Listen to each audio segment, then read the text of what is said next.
Apple दुनिया की वो कंपनी है जिसने सिंगल हैंडेडली ही दुनिया को ये कन्विंस कर दिया कि हेडफोन जैक निकालना और प्राइस बढ़ाना भी एक इनोवेशन होता है और चार्जर अलग से लेना कूल होता है। जिन घरों में डायलॉग्स गूंजते हैं कि यार घर कैसे चलेगा यार, वही लोग जब एप्पल स्टोर जाके एप्पल का लोगो देखते हैं तो उनका वॉलेट खुद ब खुद खुल जाता है। टिम कुक स्टेज पे आके हर साल कहते हैं this is the best iPhone we have ever made. भाई लास्ट ईयर का स्क्रिप्ट भी यही था, इस साल भी यही बोला गया और अगले साल भी यही बोला जाएगा। लेकिन लोग लास्ट ईयर भी एप्पल के प्रोडक्ट्स खरीदते थे, इस ईयर भी खरीद रहे हैं धमाके से और अगले साल भी लेते रहेंगे। दुनिया में इतना दबदबा होने के बावजूद भी एप्पल इलेक्ट्रिक गाड़ियों की दुनिया में क्यों नहीं घुस पाया? बात है साल 2014 की। आज से एक डेकेड पहले, एक जमाने में जब मॉडर्न टेक का साम्राज्य अपने चरम सीमा पे था, तब एप्पल नाम के एक विशालकाय कंपनी ने सोचा कि भाई हम भी तो इलेक्ट्रिक गाड़ी बनाएंगे।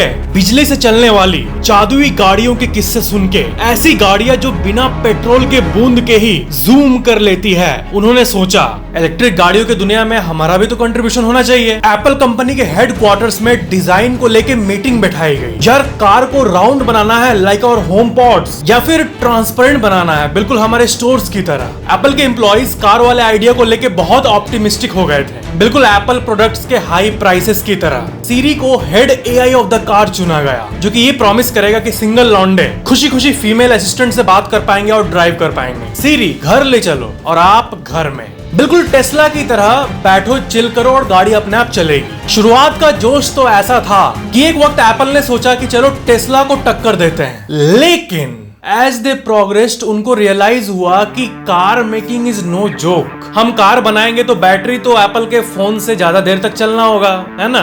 उतनी तेजी से इनका बजट कार के आइडिया के पीछे खत्म होने लगा जितनी तेजी से एक न्यू आईफोन ओल्ड में कन्वर्ट हो जाता है, यानी वेरी फास्ट। इतने प्रॉब्लम्स आए कार बनाने में कि एम्प्लॉइज ने कहा कि चलो जो काम हम करते हैं जिसमें हम ऑलरेडी अच्छे हैं उसी को कंटिन्यू करते हैं, वो चीज बनाते हैं जो कि लोगों के पॉकेट्स में आए, न कि उनके पार्किंग लॉट में। आखिरकार एक गैरेज जिसका नाम था एप्पल का टूटा हुआ सपना, उसके अंदर इनका कार बनाने वाला आइडिया एक डेकेड के बाद साल 2024 में पार्क हो गया। एप्पल जो हर चीज को सुपर शाइनी बना देता है, जब बात आई कार बनाने की तो कहानी थोड़ी ट्विस्टी हो गई और हेडक्वार्टर्स में एम्प्लॉइज अपने पुराने बातों में वापस आ गए कि नेक्स्ट iOS अपडेट क्या होगा, कैसे अब की बार लोगों का बैटरी स्लो करेंगे, या फिर नेक्स्ट आईफोन सेल्स का टारगेट का कितना गुना हम करने वाले हैं। एप्पल को समझ आ गया कि फोन बनाना और कार बनाना दोनों अलग अलग गेम्स है। वैसे एप्पल ने टेक्नोलॉजी की दुनिया में हमेशा नए बेंचमार्क्स को सेट किया है, लेकिन जब बात आई इलेक्ट्रिक गाड़ियां बनाने की तो यहाँ पोपट हो गया।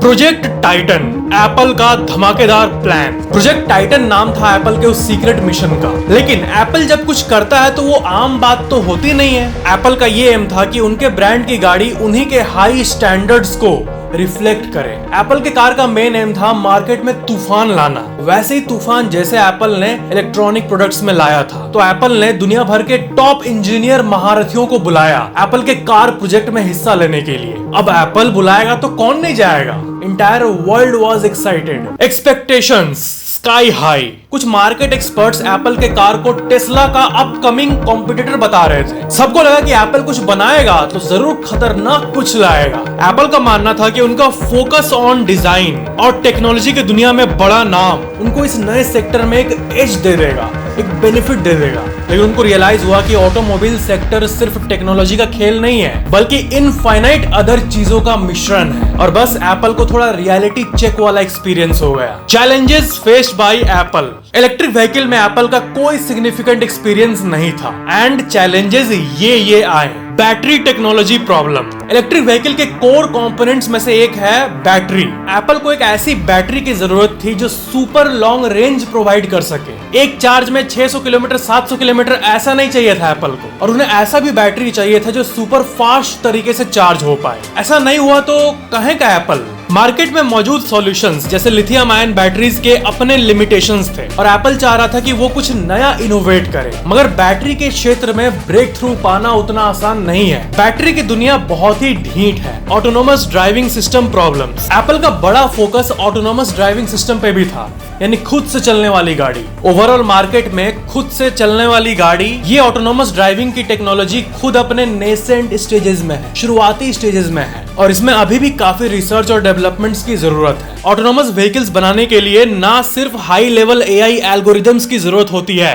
बल्कि गवर्नमेंट के सेफ्टी रेगुलेशंस को भी मीट करना होता है। ऑटोमेटिक चलने वाली गाड़ी अगर ठुक जाए तो दोष एप्पल को ही जाएगा, जो कि दुनिया के सबसे बड़ी टेक्नोलॉजी कंपनी का नाम खराब कर देगा। और हालत ऐसी हो जाएगी कि हॉस्पिटल में अगर आप हाथ उठाओगे तो डॉक्टर कहेगा तुम अच्छा कर रहे हो, तुम अच्छा कर रहे हो, यानी इंजुरीज। और क्या, supply chain and manufacturing challenges. Apple अपने इलेक्ट्रॉनिक प्रोडक्ट्स के मैन्युफैक्चरिंग के लिए थर्ड पार्टी वेंडर्स पे डिपेंड करता है, लेकिन इलेक्ट्रॉनिक्स के मुकाबले कार बनाने की सप्लाई चेन बहुत ही ज्यादा कॉम्प्लेक्स है और ये पार्ट सप्लाई चेन की दुनिया पुराने रिश्ते और कनेक्शन से चलते हैं। ऑटोमोबाइल इंडस्ट्री में पार्ट सप्लायर के साथ स्ट्रॉन्ग रिलेशनशिप होना क्रूशियल होता है। एप्पल के लिए न्यू प्लेयर होने के नाते ट्रस्टेड सप्लायर्स को फाइंड करना और उनके साथ डील नेगोशिएट करना एक बहुत ही बड़ा चैलेंज था। सप्लायर्स के साथ कॉन्ट्रैक्ट फाइनल करना, क्वालिटी का एश्योरेंस लेना और टाइमली डिलीवरी इंश्योर करना, ये सब एप्पल के लिए न्यू हर्डल्स थे।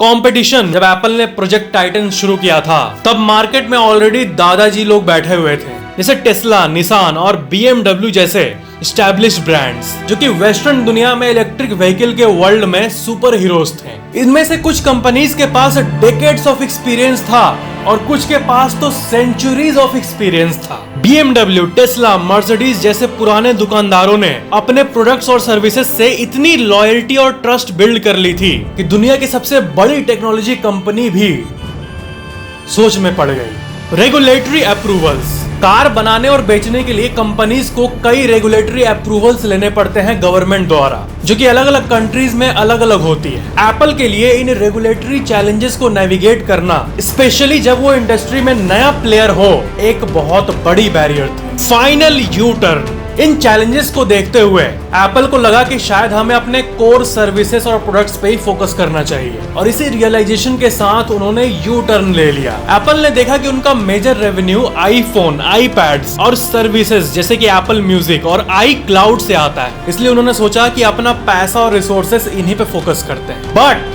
एप्पल ने कहा कि कार की दुनिया को छोड़ेंगे तो नहीं भाई। एप्पल के लिए सबसे बड़ा गिल्ट ये था कि अगर वो इलेक्ट्रिक व्हीकल के मार्केट में नहीं आता तो वो एक पोटेंशियली ग्रोइंग सेक्टर में भाग लेने का मौका खो देता है, इसको कैपिटलाइज करने का मौका खो देता है। तो एप्पल ने ये रियलाइज किया कि हार्डवेयर में कम्पीट करने के बजाय ऑटोमोटिव सेक्टर में सॉफ्टवेयर सर्विसेज के तरफ शिफ्ट करना ज्यादा बेनिफिशियल होगा। इस डिसीजन के तहत एप्पल ने अपने कार प्ले सिस्टम को इनहैंस करना शुरू कर दिया, जो कि कार्स में बेटर यूजर एक्सपीरियंस प्रोवाइड करता है। इस अप्रोच ने उन्हें ऑटोमोटिव सेक्टर में एक डिफरेंट एंगल से अप्रोच करने की अपॉर्चुनिटी दी, बिना डायरेक्ट मैन्युफैक्चरिंग रिस्क्स लिए। Impact of the decision on market and Apple, जब एप्पल ने अपने इलेक्ट्रिक व्हीकल के प्लान को ऑफिशियली ड्रॉप करने का डिसीजन लिया, इसका मार्केट पे और खुद एप्पल पे एक सिग्निफिकेंट इफेक्ट पड़ा। लोगों ने इसको लेके मिक्स्ड रिएक्शंस दिया। इनिशियली कुछ इन्वेस्टर्स ने इसे एक डिसअपॉइंटमेंट के साथ देखा, क्योंकि एप्पल से उन्हें रेवोल्यूशनरी प्रोडक्ट की उम्मीद थी।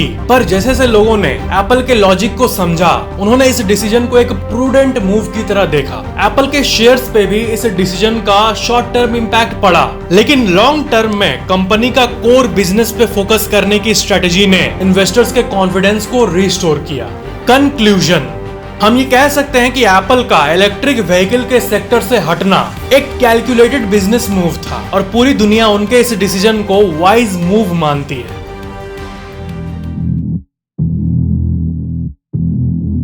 The great EV challenge. क्या आप जानते हैं कि आजकल के टेक सेवी जमाने में भी ईवीज यानी इलेक्ट्रिक व्हीकल एक बड़ा चैलेंज क्यों बना हुआ है? अजीब नहीं लगता? दुनिया चांद पे पहुंच गई है। चांद पे क्या, वॉयेजर तो सोलर सिस्टम के भी बाहर जा चुका है। लेकिन जब इलेक्ट्रिक व्हीकल्स की बात आती है तो इतना स्ट्रगल, प्रॉब्लम्स ये हैं। इंफ्रास्ट्रक्चर, इमेजिन करो कि आप एक शानदार लॉन्ग ड्राइव पर निकले हो, नेचर को एंजॉय कर रहे हो और अचानक से देखते हो कि आपकी ईवी की बैटरी लो हो गई है। नजर दौड़ाते हो आसपास, लेकिन कोई चार्जिंग स्टेशन होता ही नहीं। अब बताओ, जिस गाड़ी पे आप लॉन्ग ड्राइव पे नहीं जा सकोगे, क्या वैसी कार्स सेल्स लिस्ट के टॉप पे होगी? चार्जिंग स्टेशन अभी इतने वाइड स्प्रेड नहीं है जितना होना चाहिए, और अगर चार्जिंग स्टेशन है भी तो दूसरा प्रॉब्लम है चार्जिंग टाइम। पेट्रोल पंप में जाके 5-10 मिनट में फुल। लेकिन इलेक्ट्रिक गाड़ियों को चार्ज होने में घंटों लगते हैं। हाँ, फास्ट चार्जिंग ऑप्शंस अवेलेबल हैं, लेकिन वो अभी 100 में से एक जगह अवेलेबल है। बैटरी और फाइनेंशियल बर्डन, इलेक्ट्रिक गाड़ियों की कीमत ट्रेडिशनल गाड़ियों से ज्यादा है। इसके साथ साथ इलेक्ट्रिक गाड़ियों की battery after a certain period degrade हो जाती है और इसका मेंटेनेंस कॉस्ट लॉन्ग टर्म में एक फाइनेंशियल बर्डन क्रिएट कर देता है। द विरोधाभास, ये बहुत इंपॉर्टेंट है। इलेक्ट्रिक गाड़ियों को एज क्लीन या ग्रीन एडवर्टाइज किया जाता है क्योंकि वो डायरेक्ट कोई इमिशन प्रोड्यूस नहीं करते, कंप्लीटली जीरो इमिशन। लेकिन अगर इलेक्ट्रिसिटी जो कि इन कार्स को चार्ज कर रही है वो कोयला या अदर पॉल्यूशन वाले सोर्सेस से आए तो इनडायरेक्टली ये कोई खास फायदा एनवायरनमेंट को पहुंचा नहीं रहा है। इसलिए जब तक दुनिया की इलेक्ट्रिकल ग्रिड्स ज्यादा ग्रीन एनर्जी पे फोकस नहीं करती तब तक इलेक्ट्रिक व्हीकल का इन्वायरमेंटल एडवांटेज फुल्ली रियलाइज नहीं होगा। रॉ मटेरियल्स, इलेक्ट्रिक व्हीकल्स के बैटरीज को बनाने के लिए लिथियम, कोबाल्ट, निकल जैसे मिनरल्स की जरूरत होती है। इन रिसोर्सेज की लिमिटेड अवेलेबिलिटी, धरती पे अनलिमिटेड तो है नहीं और बाकी चीजों के मुकाबले भी ये बहुत कम है, तो ये बाद में जाके सप्लाई चेन इश्यूज क्रिएट कर सकती है। ऐसा नहीं है, बल्कि इश्यूज क्रिएट होगा ही होगा क्योंकि ये सब रेयर अर्थ मिनरल्स हैं। अब जो चीजें रेयर की कैटेगरी में आती है उन पे पूरी दुनिया तो डिपेंड नहीं हो सकती। अनलाइक डीजल एंड पेट्रोल जो अभी भी इंसानियत को अच्छा खासा देर तक चलाने की पावर रखती है। दैट्स द बैटरी इशू और इससे इलेक्ट्रिक गाड़ियों की कीमत और सस्टेनेबिलिटी दोनों पे इम्पैक्ट पड़ेगा। द सेंचुरी इफेक्ट, ये अजीब लगेगा आपको शायद, लेकिन ईवी इंडस्ट्री में टेक्नीशियंस की भी कमी है। ज्यादातर टेक्नीशियंस डीजल इंजन्स और ट्रेडिशनल इंजन्स के बारे में ज्यादा नॉलेज रखते हैं। आप ही सोचो, जो इंजन्स सेंचुरीज से चलते आ रही है, जो गाड़ियां सेंचुरीज से चलते आ रही है और जिसका प्रॉपर वर्ल्ड में सिस्टम मौजूद है और एजुकेशनल सेटअप मौजूद है, उसी में अगर एक न्यू टॉपिक आए इलेक्ट्रिक, तो नॉलेज चेंज होने में और अपग्रेड होने में समय तो लगेगा ही। इसी समस्या को सुलझाने के लिए टेक्नीशियंस को इलेक्ट्रिक व्हीकल के कंपोनेंट्स के बारे में प्रॉपर नॉलेज देनी होगी। इससे उनका स्किल सेट भी इनहेंस होगा और ईवी मार्केट को और भी बढ़ावा मिलेगा। पर फिलहाल इलेक्ट्रिक व्हीकल के दुनिया के वर्कर्स काफी कॉस्टली है। होप, उम्मीद है फ्यूचर में ये चैलेंजेस ओवरकम किए जा सकेंगे। कई बिजनेसमैन इलेक्ट्रिक कार के प्रॉब्लम्स को बहुत सीरियसली ले रहे हैं और कुछ जगहों पर टेक्नोलॉजिकल एडवांसमेंट्स बहुत तेजी से हो रहे हैं। फॉर एग्जांपल बैटरी टेक्नोलॉजी में इनोवेशंस हो रहे हैं। सॉलिड स्टेट बैटरीज जो कि ट्रेडिशनल लिथियम आयन बैटरीज का एक अल्टरनेटिव है, ये प्रॉमिस करता है एक फास्टर चार्जिंग टाइम और ज्यादा एनर्जी डेंसिटी जो कि लॉन्ग टर्म में ईवी को और भी वायबल ऑप्शन बना सकता है। Lithium ion batteries traditional hard disk की तरह है और सॉलिड स्टेट बैटरीज ये एसएसडी की तरह है। ट्रेडिशनल बैटरीज को चार्ज होने में अक्सर 1 घंटा या उससे ज्यादा समय लगता है, पर सॉलिड स्टेट बैटरीज को 10 से 15 मिनट में ही 80% तक चार्ज किया जा सकता है। इन सॉलिड स्टेट बैटरीज की प्रोडक्शन धीरे धीरे मार्केट में बढ़ रही है। Consumer behaviour and adoption a big problem, एक सिग्निफिकेंट हर्डल कंज्यूमर बिहेवियर में है। लोग अभी ट्रेडिशनल व्हीकल की तरफ लॉयल्टी महसूस करते हैं ड्यू टू देयर फेमिलियरिटी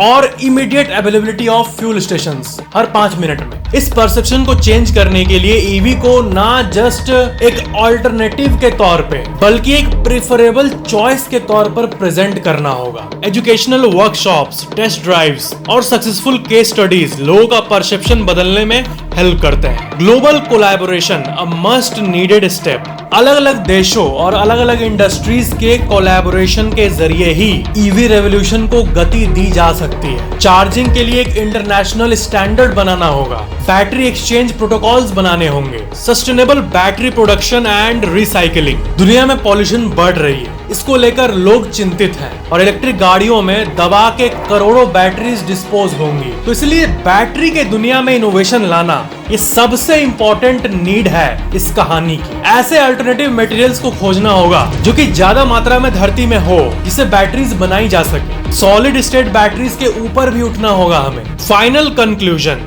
हर बड़ी इनोवेशन अपने समय का इंतजार करती है। इलेक्ट्रिक व्हीकल्स का फ्यूचर तो ब्राइट है, लेकिन अभी थोड़ा सब्र और इनोवेशन की जरूरत है। जब इलेक्ट्रिक व्हीकल्स परफेक्ट तो नहीं बट नियर परफेक्ट हो जाएंगे, तब वो हमारे दुनिया के लिए एक नया युग होगा। इमेजिन करो 2050 चल रहा है, हर तरफ इलेक्ट्रिक गाड़ियां हैं, पर प्रेजेंट में आए तो थोड़ा गुस्सा आता है। श्योरली इलेक्ट्रिक व्हीकल्स को देख के लगता है कि उनका फ्यूचर ब्राइट है, पर चार्जिंग स्टेशन ढूंढने में शर्लॉक होम्स की जरूरत पड़ती है। और हाँ, अभी कार्स की बैटरी इतनी लिमिटेड है कि फोन की बैटरी और कार की बैटरी में कंपटीशन लगा रहता है कि पहले कौन आई नीड अ चार्ज बोलेगा। जब तक इलेक्ट्रिक व्हीकल्स में इंप्रूवमेंट नहीं होती, तब तक पेट्रोल और डीजल गाड़ियों के साथ ही ओल्ड इज गोल्ड वाली फीलिंग आते रहेगी। माई डीजल BMW।